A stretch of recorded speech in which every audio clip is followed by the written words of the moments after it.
এটাই সেই পরিত্যক্ত ভুতুড়ে হাসপাতাল যেখানে কোনোদিন কোনো রোগী আসেনি কোনো ডাক্তার, হয়নি কোনো অপারেশন, যেখানে হাসপাতালের বদলে গড়ে উঠেছে নেশার আস্তানা আর চিকিৎসার জায়গা দখল করে নিয়েছে লতা গোল আর বিষাক্ত সাপ।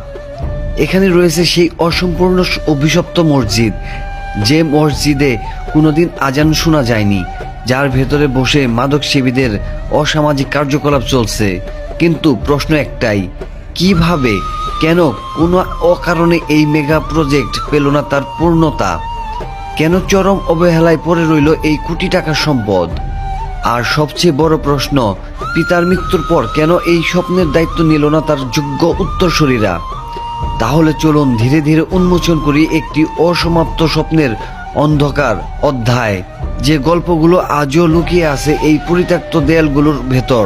ঢাকার শেষ প্রান্তে টাঙ্গাইলের মির্জাপুর সীমান্তের কাছেই পাইকপাড়া গ্রামে নীরবে দাঁড়িয়ে আছে একটি বিশাল অসম্পূর্ণ স্বপ্ন, একটি মেগা প্রজেক্ট যা অনেকের কাছে পরিচিত খোকন সাহেবের পরিত্যক্ত হাসপাতাল নামে।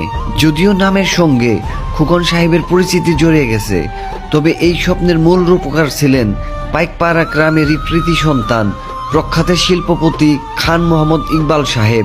ইকবাল সাহেব ছিলেন শুধু একজন ব্যবসায়ী নন, তিনি ছিলেন একজন সত্যিকারের স্বপ্নদ্রষ্টা, একজন মানুষ যিনি চেয়েছিলেন ধামরাইয়ের মানুষ যেন চিকিৎসা আর শিক্ষার জন্য দূর দূরান্তে ছুটে না বেড়ায়। তার স্বপ্ন ছিল এখানে গড়ে উঠবে একটি আধুনিক মেডিকেল কলেজ ও একটি পূর্ণাঙ্গ হাসপাতাল কমপ্লেক্স, যেখানে মানুষ পাবে চিকিৎসা, পাবে শিক্ষা আর আলোকিত হবে অসংখ্য জীবন। জায়গাটার নীরবতা স্বাভাবিক নয়, এখানে এখন নীরব থাকার কথা ছিল না।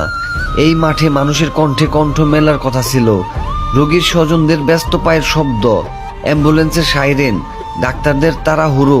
কিন্তু আজ এই জায়গা শুনশান, কোনো মানুষ নেই, কোনো কোলাহল নেই, শুধু জঙ্গল আর এক ধরনের অদ্ভুত শূন্যতা।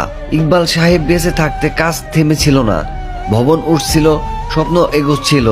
তিনি ভেবেছিলেন আর মাত্র 2 বছরের মধ্যেই ধামরাইয়ের মানুষ পাবে সেবা। কিন্তু হঠাৎ করে ইকবাল সাহেবের মৃত্যু, আর সেই মৃত্যুর সঙ্গে সঙ্গেই থেমে যায় সবকিছু।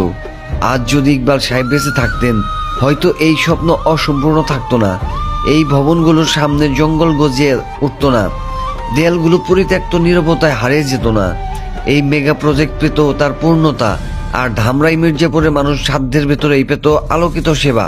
ইকবাল সাহেবের মৃত্যুর পরে কেন জানি তার পরিবার এই বিশাল প্রজেক্ট এগোতে দেয়নি।